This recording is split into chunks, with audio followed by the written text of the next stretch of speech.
This is the Caiaphas ossuary. It once contained the bones of Caiaphas, the high priest. In the time of Jesus, he had the distinction of holding the highest, most sacred position in his culture. The ornate design of this box tells us this was a man of considerable wealth. Additionally, the Gospels tell us he was one of the primary individuals responsible for the murder of Jesus of Nazareth.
Many of the world's religions have some sort of cleansing practice or concept of forgiving sins.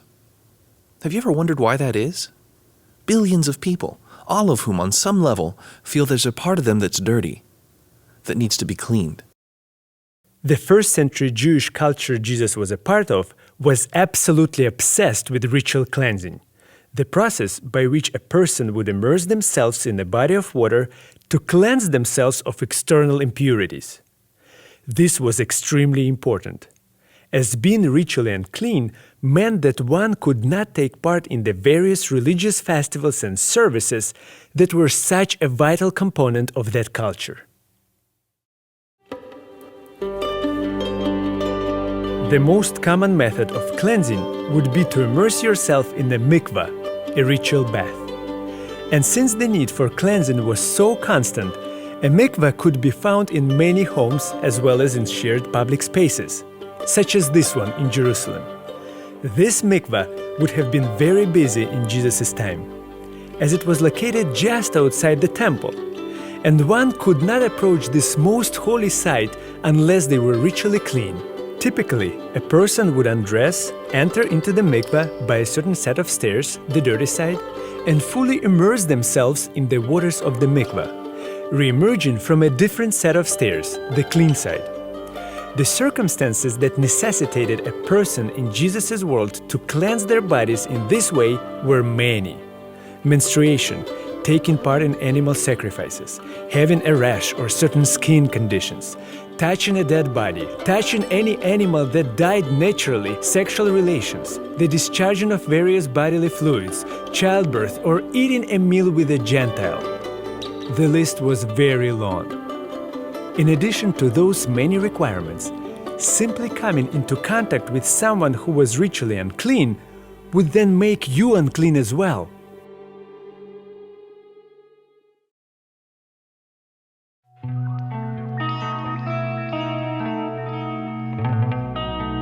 Today, we don't really view each other in terms of our external cleanliness, but it's easy to take for granted just how important it is for us to feel and to be clean.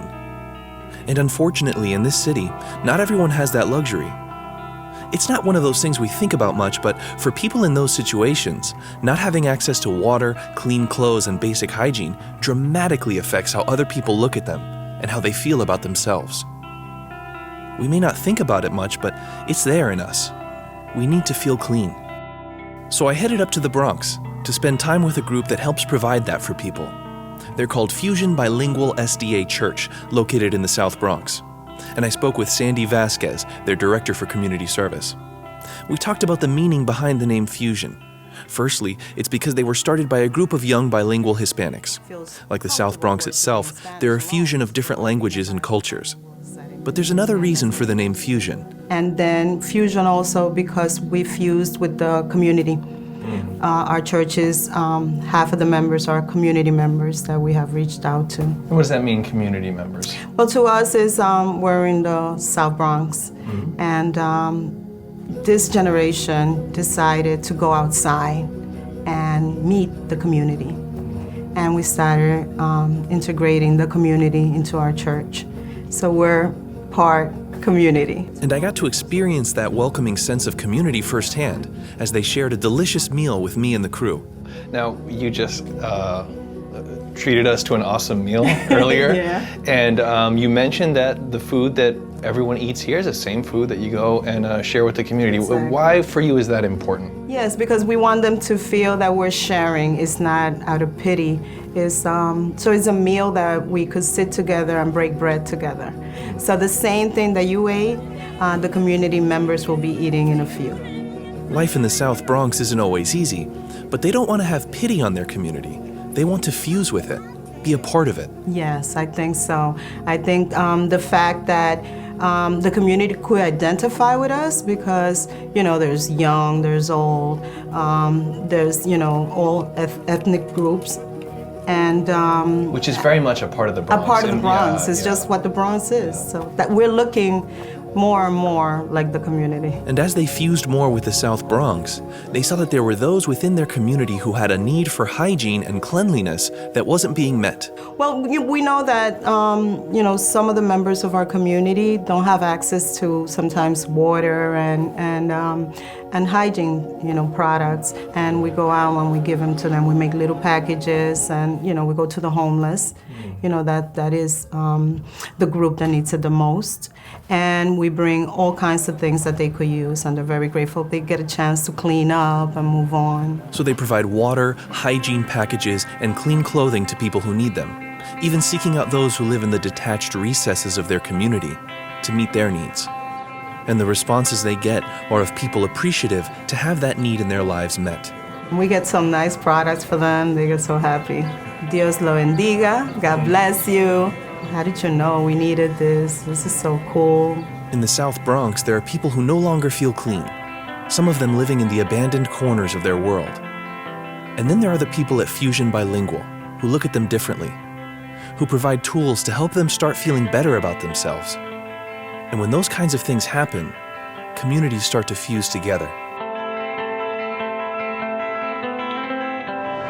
The need to regularly cleanse our bodies is one we frequently take for granted. At least I do. But it's a very powerful need, and if it goes ignored, it can really affect how others view us, even how we view ourselves. Yet, if throughout the course of our regular lives we continually encounter this need to cleanse our outer selves, then it stands to reason that within us, there might be a need for cleansing as well. If my body is constantly getting dirty, what about my mind? What about my soul?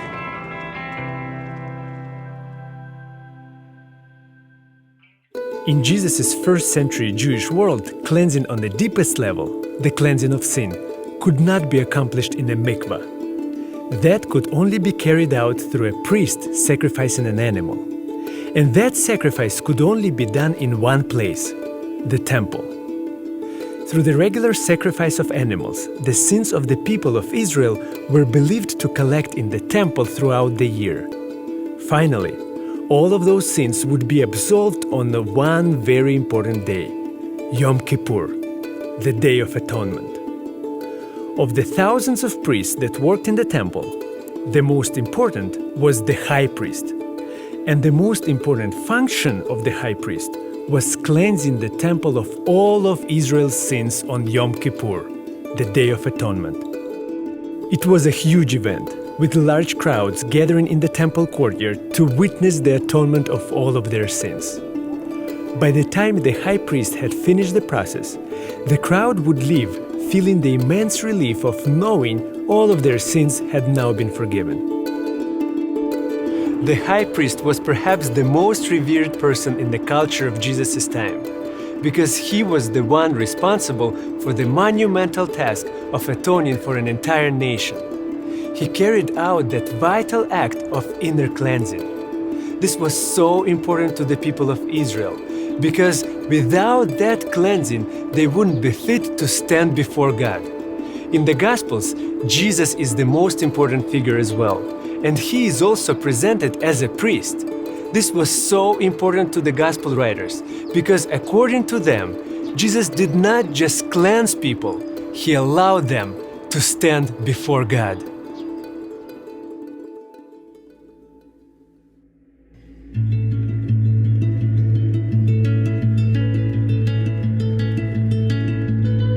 There are many references throughout the Gospels of Jesus' priestly role. As an infant, the wise men brought him frankincense, an aromatic spice used in religious ceremonies. His uncle Zechariah was a priest. Jesus actually taught scripture in the temple when he was only 12. He even frequently forgave people of their sins. But perhaps the biggest allusion in the Gospels to Jesus' role as a priest is his cleansing of the temple, one of the few stories that appears in all 4 Gospels.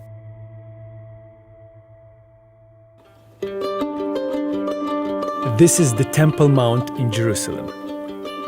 Its most significant structure is Kabat as-Sakra, the dome on the rock. This Muslim shrine covers a rock that holds sacred meaning for both Muslims and Jews. Muslims believe it to be the rock from which their holy prophet Muhammad ascended to heaven in his night journey. For the Jews, it is believed to cover the rock on which Abraham nearly sacrificed his son Isaac. It is on this same holy site that the temple stood 2,000 years ago in the time of Jesus. In that time, the temple was the holiest place on earth, believed to contain the very presence of God. Because of this, it was the only true place of worship in the world for a Jew. The caretakers of this most precious symbol of Israel's identity were the priests. Thousands of priests performed various functions in the temple, from sweeping the floors to daily sacrifices all the way to the high priest carrying out the sacrifice on the Day of Atonement. Shockingly, the Gospels depict Jesus entering into this sacred place and wreaking havoc. In this event, frequently referred to as the cleansing of the temple, the Gospels present Jesus at his most zealous. He overturns tables, he makes a whip and drives out everyone, including animals, from the temple court. In the cleansing of the temple, we see a very different kind of priest. Someone whose passion for God drove him to take bold steps to drive his religious group to change.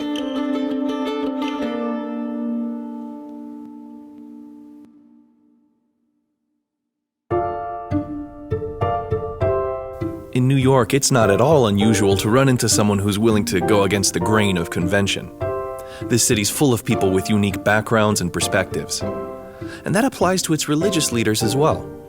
I had the chance to speak with Tony Romeo, the pastor of historic Manhattan SDA Church in Greenwich Village. And Pastor Tony has a unique background for a pastor. You know, being from advertising, it's my biggest background is advertising. He actually worked in advertising for 35 years, and I quickly discovered that as a pastor, he's not afraid to try different things to reach people. I'm a pretty funny guy. I love comedy. I think comedy kept me sane. I had my eye removed at 14 years old. But when I started saying, gee, how can I go out there and really make sort of a public presence?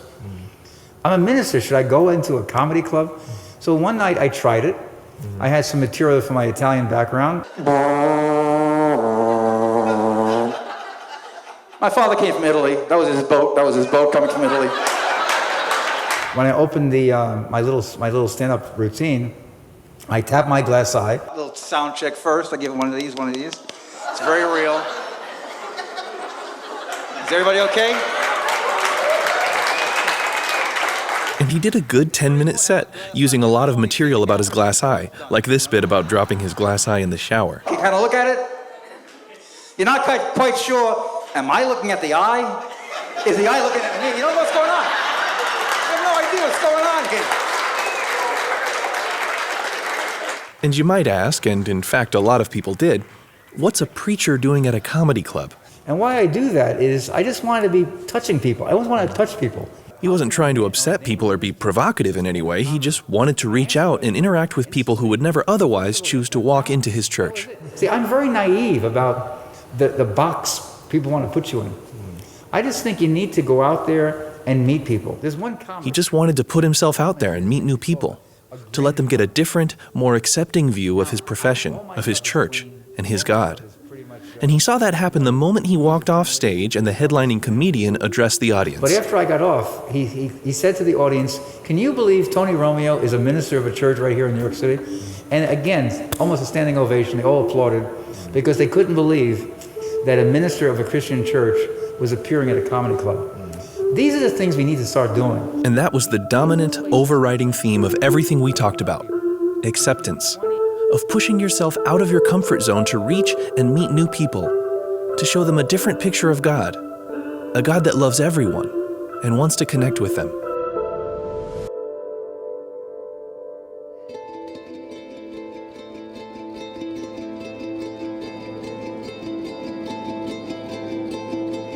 This is the Wailing Wall. Originally a retention wall for the foundation upon which the temple was built. It's of special significance for the Jews because the wall represents the last remaining vestige of the temple.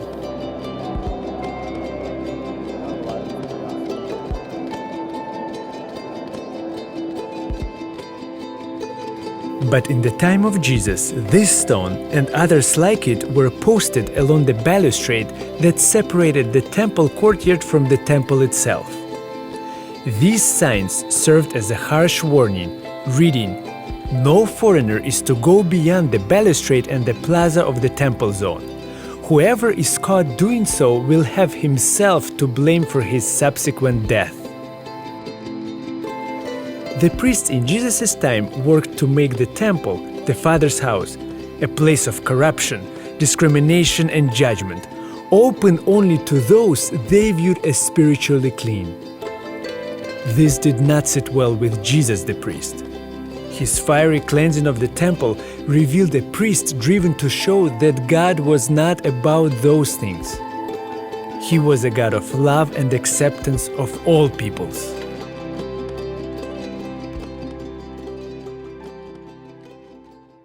From the beginning of our talk, Pastor Tony emphasized that he believed Jesus' accepting, loving attitude toward all people would make him a perfect fit for New York.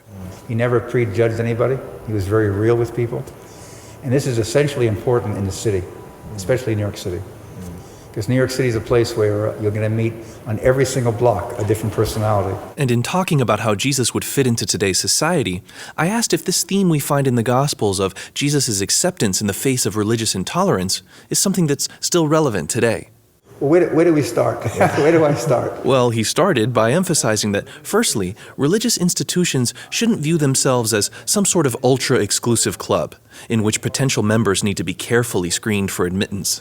But acceptance is important because you can't, we're not the TSA, like at an airport. People would think we're the TSA. To bring people into the church, they have to pass this, got to pass this code. Right. You just bring them in, Right. Just bring them in and let the Holy Spirit work with them. And that's what's so important about acceptance. It's not just the thing that gets someone in the door. It's the very thing that can change someone's life. That acceptance itself can be transformational, Of can course it? it can. Just the Of notion of course. someone Somebody who loves is, someone loves me and when no one else does, Right. that itself can be Right. transformational Exactly. for someone. And there's nothing up my sleeve. That's key. Yeah. To genuinely accept and love someone can change their life. But when the opposite happens, it can cause lasting damage. And Pastor Tony knows that feeling firsthand. He recounted a story from when he first started in the ministry. I'm there. I'm all charged up to go into the ministry. And a man comes up to him. He's a minister. Comes to me and said, "Well, Tony, it's nice of you to want to go into the ministry, but because you have one eye, God can never use you because you're like a lamb that was blemished." And in the Old Testament, some kind of convoluted nonsense that God couldn't use me. But Tony decided, no, God does want to use me. I went into the ministry bivocationally. I was an advertiser for 30 years, and then went into the ministry, more recently. But I always were preaching all the time. Pastor Tony didn't let it stop him, but unfortunately, Being judged for a physical disability is a story as old as time. In addition to not accepting foreigners, the temple priests had a stern policy of not allowing anyone with physical disabilities to enter into the temple. To them, these people were cursed by God and had no place in His house. Jesus the priest, on the other hand, had a very different perspective. After He performed His very unorthodox cleansing of the temple, He declared that this house of God was a house of prayer for all nations. And finally, He welcomed the blind and the lame into the temple so that He could heal them. Jesus' revolution presented a paradigm shift. This priest welcomed and restored all those whom other priests deemed cursed, unworthy, and unclean. Pastor Tony feels a burden to show his community that God's house is a place where anyone is welcome, accepted, and loved. And not only that, a place where they can be built back up. So his church holds concerts, charity events, healthy cooking classes, even hosting 9 different addiction help programs. We have Alcoholics Anonymous, 7 of those. We have Children of Alcoholics. We'll meet here on Thursday. And the newest group is called Debtors Anonymous. I may join them. True acceptance provides something restorative to build people back up. It seems like a simple enough message, so I asked Pastor Tony, why don't we see this more in our religious communities? Well, let me put it this way. Let me say that I think Christ's message of acceptance is dynamically in opposition to the human spirit of always judging people. Religion can sometimes be judgmental because people are judgmental. But as Pastor Tony emphasized over and over, look at Jesus instead, and what you'll see is love and acceptance. Jesus' cleansing of the temple was a revolution against religious intolerance, highlighting a radical acceptance of those that other priests refused to accept. But there was something else that stirred the zeal of this priest. The Father's house had become a place of corruption.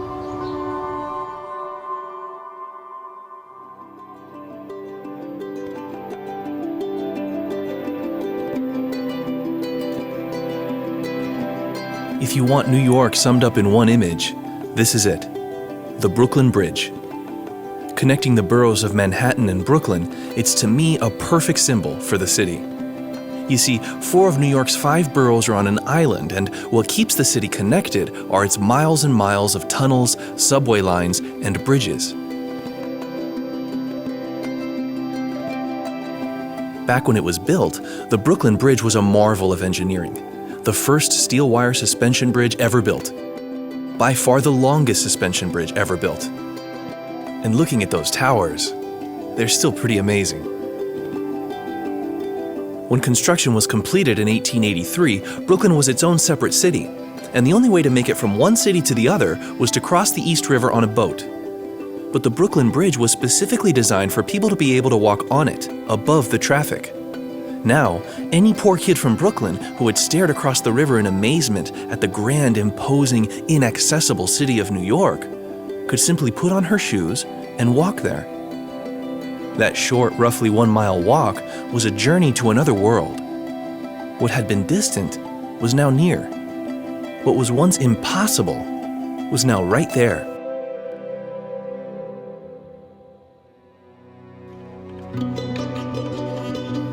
In the time of Jesus, priests were viewed as bridges to God. The Romans actually believed this as well. As Tiberius Caesar, the Caesar, when Jesus cleansed the temple, actually bore the title Pontifex Maximus, the high priest of the empire. Interestingly, that Latin word used for priest, pontifex, literally means bridge builder. The people of Jesus' world who wished to have access to God were presented with several bridges to get there. All of them were men of immense power, influence, and wealth, including the most powerful men in the world. On the other side of the bridge, in Brooklyn, I got to hang out with Michael Edwards. He's the president of a group called the Seventh Scroll, and I gotta say, they're doing something pretty unique to try and bridge people to God. And as Michael told me, to do that in Brooklyn, you have to try something different. People in New York City, a lot of people in New York City have been scarred from religion or religious institutions. And a lot of people aren't too receptive to hear about God per se, especially if you were to just stick a Bible in front of them. So Michael was struck with an idea. He felt God calling him to try something different. And I was really scared, didn't know what to expect, but I trusted God and I just wanted to move forward with him. So he started up the Seventh Scroll, and they've developed some programs to try and show people God in a different context. And just really allow people to see the goodness of God through our charitable services. So we have a free bus service, we have clothes and food distribution, and we also have a Bible study, like a lifestyle education, so to speak, a program, and we're working on a free daycare. And that theme of free sums up what the Seventh Scroll offers, including their bus, which follows bus routes around Brooklyn offering free rides. And even though Mike is the group's president, he also drives the bus.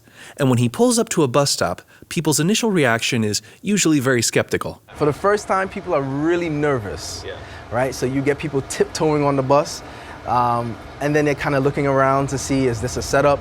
Am I being punked?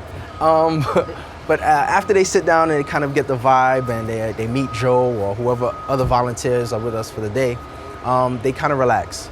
They hear what we're about. And then they see, oh, we're handing out free food, free clothes, then people relax even more. It might be hard for people to accept initially, but there really are no strings attached. It is literally a free ride. There are no requirements, and we get a wide range of people from all ethnic backgrounds. People just come onto the bus. They're just happy to get a free ride. A lot of people tell us, in this day and age, to get something for free when there's nothing in return is hard to find. And people try to wrap their minds around it, and they're just, for a long time, just stunned. So you see a lot of blank stares on the bus, but by the time they leave, it's just all smiles. And in addition to providing a nice, free ride for people, Mike's seen how the bus can really help someone in a desperate situation. A gentleman who was shivering in the snow.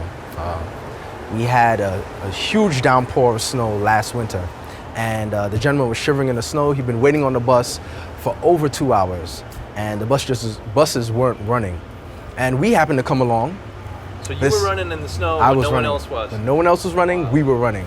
And we actually pulled up to the bus stop. He was shivering, and he said he almost went home, but something told him to stay. And it just so happened that he didn't have any money to get home. So he was praying to God, how was he gonna get home? We come along with this free bus, he gets on, and we're giving away free bread. And he was just like, man, God definitely sent you for me. And that was just a blessing to hear that. Mike's seen firsthand how this bus is literally a vehicle that God uses to help people.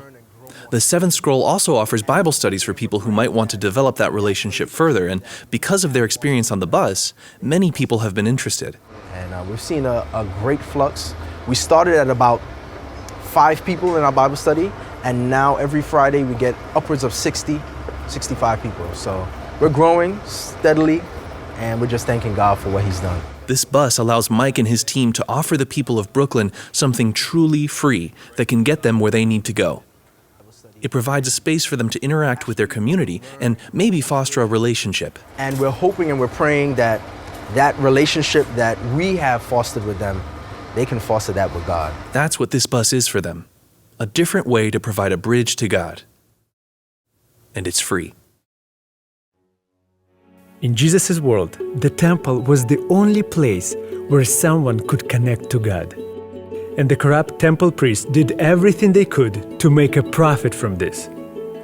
In order to atone for their sins, pilgrims would have to approach a table in the temple courtyard to purchase a specific type of sacrificial animal sold only by the priests, who also charged them an exchange rate fee, doubling their profits. It was these same tables that Jesus overturned in anger. The most powerful of all of these priests, Caiaphas, the high priest, would have lived in the neighboring Herod's quarter, the most opulent area in Jerusalem. And given that both areas were elevated, many scholars believe that there would have been a bridge connecting the two. This would have allowed the high priest to bypass the people completely, walking above them on his way to the temple. For the people in Jerusalem, This bridge would have been a symbol of the superiority of Caiaphas and his priests, elevating them above the common people, allowing these rich priests to maintain their ritual purity. Jesus, on the other hand, would have walked in the shadow of this bridge, alone with the regular people on his way to the temple. Jesus the priest walked, ate, and lived with those the temple priests shunned and exploited. In John's Gospel, after Jesus cleansed the temple, he makes a staggering claim that these priests were not the true bridge to God. It was not Caesar. It was not even the temple itself. It was he. This would have been utter blasphemy to the priests who heard it. A few days after Jesus cleansed the temple, the Gospels depict a showdown between these two types of priests. Caiaphas, the high priest, puts Jesus on trial. Both sides claim to be bridges to God. Now, one was sentencing the other to be executed. In the Gospels, we find two different types of bridges to God. On one side, we have a group that's self-important, separated, elevated, wealthy at the expense of others.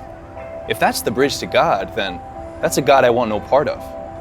But if this guy, Jesus, the priest who walked among the people, who promoted a God for everyone, who healed and restored those no one else would touch, if he's a bridge to God, then that's a God I want to connect with.